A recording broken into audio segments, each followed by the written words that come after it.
We are here today to remember, to mark a scourge on the face of humanity. Truth matters. The truth is, communism is an unmitigated evil. A decade before the unspeakable horror of the Holocaust, one of the most horrific periods in all of human history, another challenge to the heart of Western civilization secured a foothold in Tsarist Russia. 100 years ago, the Bolshevik Revolution overtook Russia much like a parasite quenches its host. And Marxism morphed from a mere philosophy into a tyrannical governing ideology.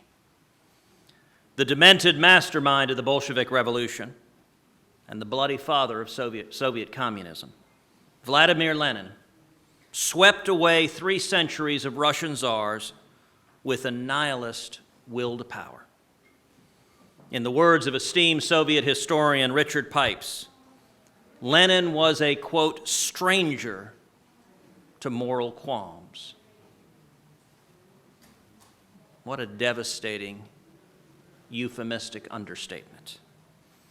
Calling for revolutionary fervor to replace what little rule of law Tsarist Russia had before, Lenin wrote the playbook, followed later by the likes of Mao Zedong during China's Cultural Revolution. At the heart of the Bolshevik Revolution was Lenin's blood-curdlingly simple logic. How can you make a revolution without executions? In the Red Terror that followed Lenin's revolution, as many as 1.5 million Russians spilt their blood on the altar of proletarian utopia. Shockingly, this is a mere drop in the bucket of the over 100 million lives that communism has claimed in the 20th century. 100 million men, women, boys, and girls who will never breathe again, who will never sing, will never speak, will never write, will never create. 100 million lives extinguished. There's a great danger for each of us if we cease to remember these scars.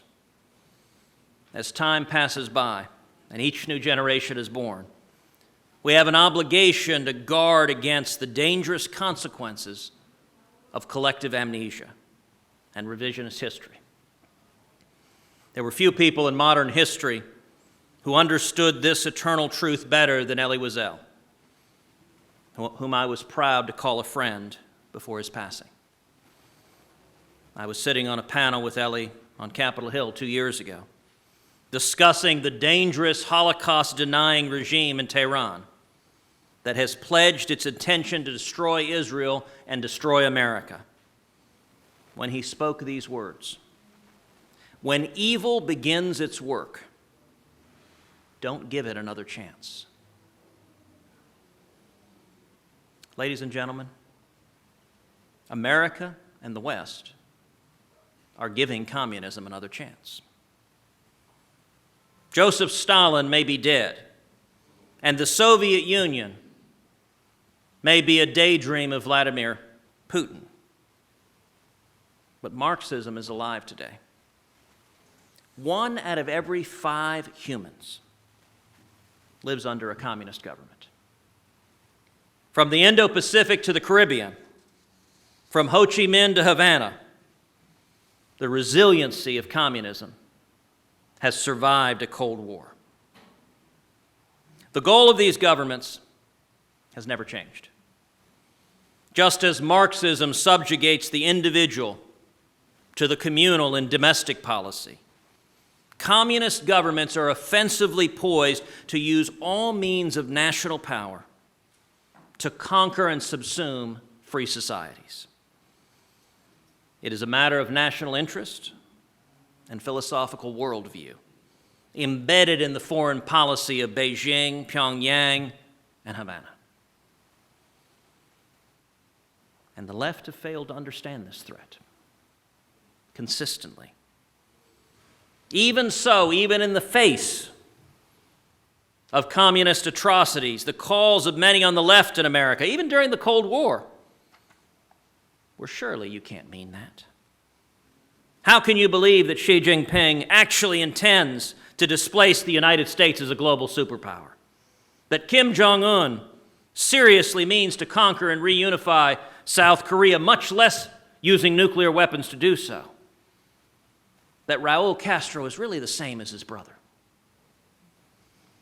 The men and women of this room know all too well that since the fall of the Berlin Wall, this mentality has defined much of American foreign policy. Against our better judgment, we have sought to meet communism halfway, and the results have been a devastating failure. Our efforts to draw out China, to normalize with Cuba, and to placate North Korea will, if left uncorrected, go down as one of America's greatest strategic failures. Let's take one example. China. A decade after the Tiananmen Square massacre, with no marked improvements in human rights recognition from the Chinese Communist Party. In fact, a year after Jiang Zemin instituted the systematic torture and organ harvesting of Falun Gong practitioners, the United States established permanent normal relations with China. Subsequently, we welcomed them into the World Trade Organization, believing that material wealth could democratize a communist party. In 2005, the State Department insisted that this economic gamble would force China to become a, quote, responsible stakeholder in the post-Cold War order. As Deputy Secretary of State Robert Zoellick boldly proclaimed, the China of today is simply not the Soviet Union of the late 1940s. The Cold War analogy does not apply. What is the spread of the Beijing model of international development, wherein China exports its capital surplus to poor countries in Africa, Central Asia, and Central America for no strings attached infrastructure programs, if not a challenge and a direct challenge to Washington's conditions-based foreign aid? Moreover, what Xi Jinping thought,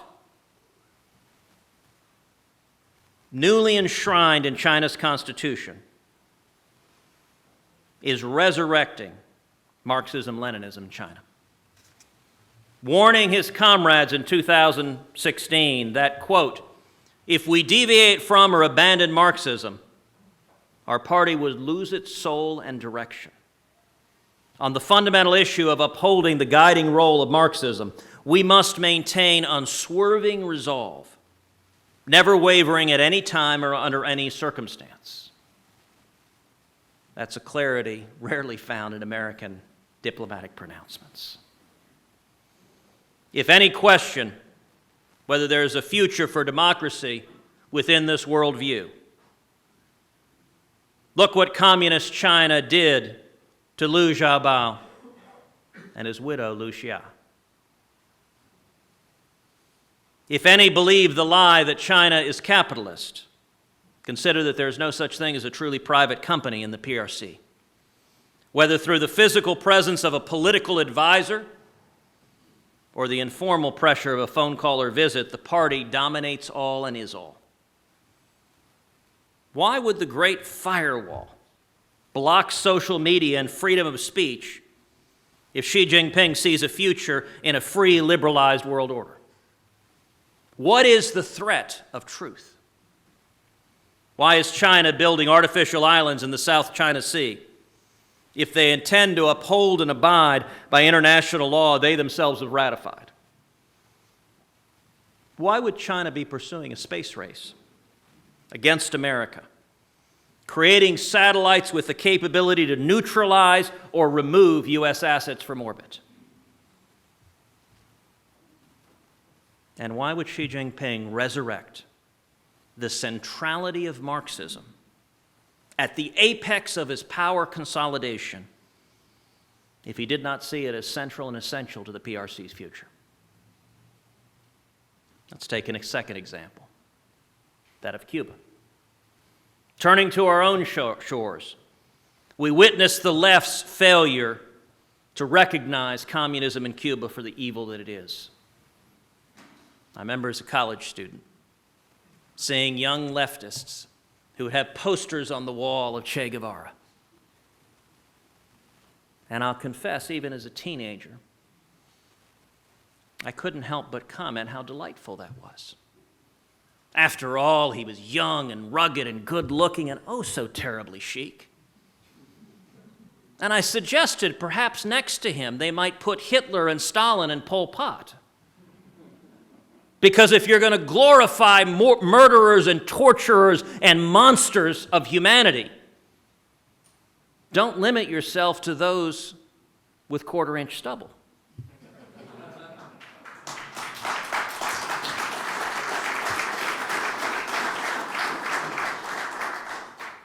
And as you know, this for me is not abstract or academic. It's personal, as for so many in this room.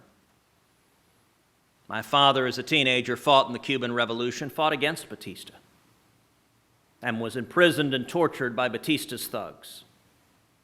Beaten. To this day, my father's front teeth are not his own because his head was kicked into the floor of a prison cell as a teenager. He fled Cuba in 1957 and came to Texas seeking freedom. Then my aunt, my dad's kissed sister, my tia Sonia, she remained behind in Cuba, and when Castro seized power, what many of the young boys like my father had thought was a people's revolution, and we know that often communism comes into power on a parade of lies, fed to children and teenagers desirous of freedom, until the men with machine guns seized control and power. And my tia Sonia saw the evil that was Castro's communism envelop the island. She fought in the counter-revolution against Castro, and my aunt, like her older brother, found herself imprisoned and tortured, this time by Castro's thugs. This is not the stuff of Cold War history that can simply be swept under the rug as a long time ago because Fidel died. Consider, for example, the Cuban dissidents Guillermo Fariñas and Elizardo Sanchez, who warned me in the summer of 2013 that the Castros, then on the ropes because of the reduction of Venezuelan patronage, were plotting to cement their hold on power by pretending to liberalize in order to get the gullible Americans to lift the economic embargo. Their motto was Putin's consolidation of power in Russia. Indeed, Sanchez called it Putinismo. And their plan was to get the United States to pay for it. It worked. The year after I met with Fariñas and Sanchez, President Obama announced his famous thaw with the Castros. And the American dollar started flowing. And as we now know, there was no corresponding political liberalization. There's a real danger in thinking that Fidel's death represented material change in Cuba. It did not. Raúl is every bit the communist thug his brother was.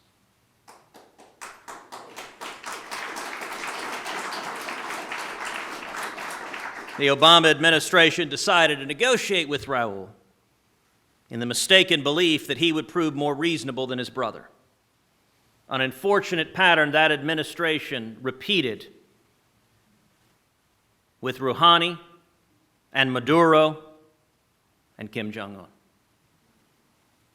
I applaud the Trump administration for decisively charting a new course and taking steps to unravel President Obama's damage. I've never been to Cuba, but I hope one day, very soon, to visit Cuba with my dad and my tia Sonia and to see a nation liberated and free. A third example, North Korea. While communism threatens America in various time horizons, the most immediate danger Marx's and Lenin's legacy poses to us emanates from the most dangerous place on the face of the earth, the so-called Democratic Republic of Korea.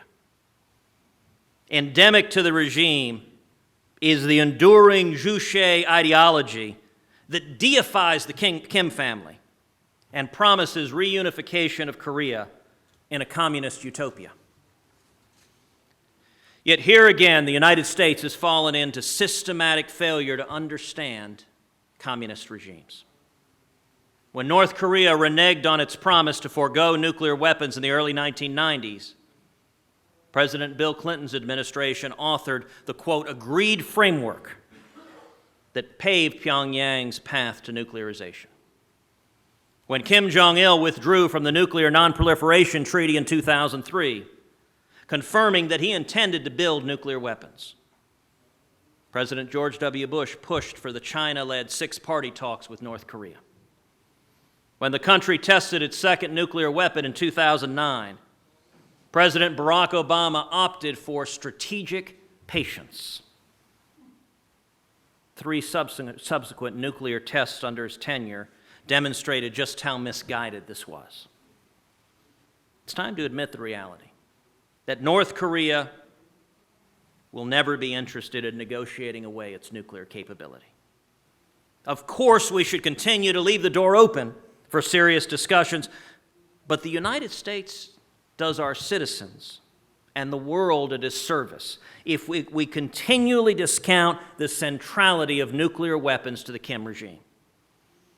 We must seriously consider the possibility that Kim Jong-un is preparing to use nuclear weapons to try to drive American forces out of South Korea and the Korean Peninsula, even at the risk of fighting a limited nuclear war. The United States must meet the North Korean threat with the sobriety and urgency it has long demanded, while we still have time. And I will say,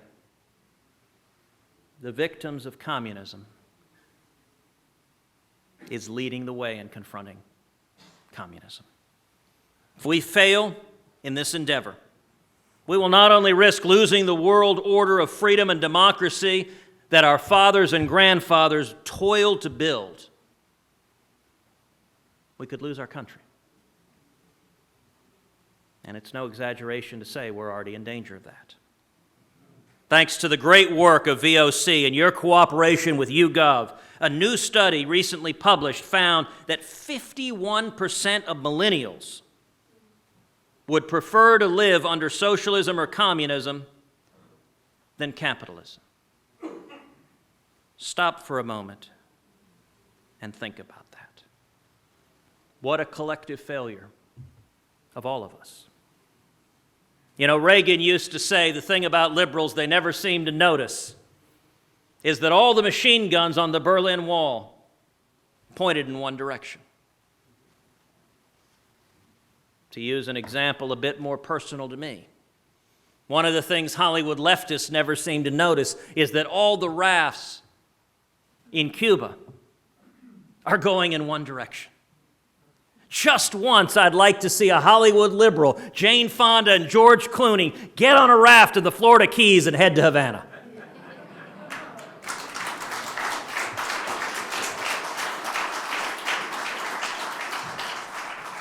There's so-called universal health care down there, if you don't mind a little torture and murder and a complete loss of all your rights and all your future.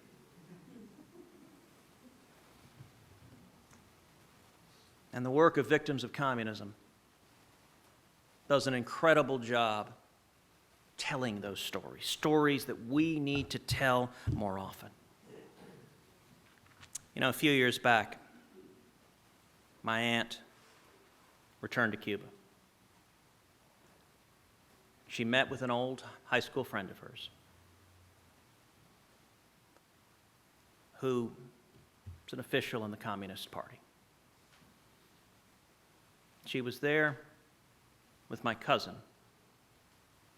Bibi, who's a beautiful, vivacious Latin woman. And her high school friend took her to the center of her house, the kitchen, closed all the window shades. And he sat down and burst into tears. Weeping uncontrollably, he said, "I look at your daughter, Bibi, and I see so much hope, so much joy, so much life, and so much future." And as he sobbed, he said, "My children don't have that, because I lacked the courage to get out of here." He sobbed for several more minutes, then he stopped, he went over to the sink, he ran the water, he cleaned his face up, straightened his shirt, and then opened the window with a smile. That's an experience everyone in this room who's encountered the horrors of communism understands fully well. And indeed, we have one of the great heroes of that fight joining us here today, Natan Sharansky, who is rightly receiving the Truman-Reagan Medal of Freedom.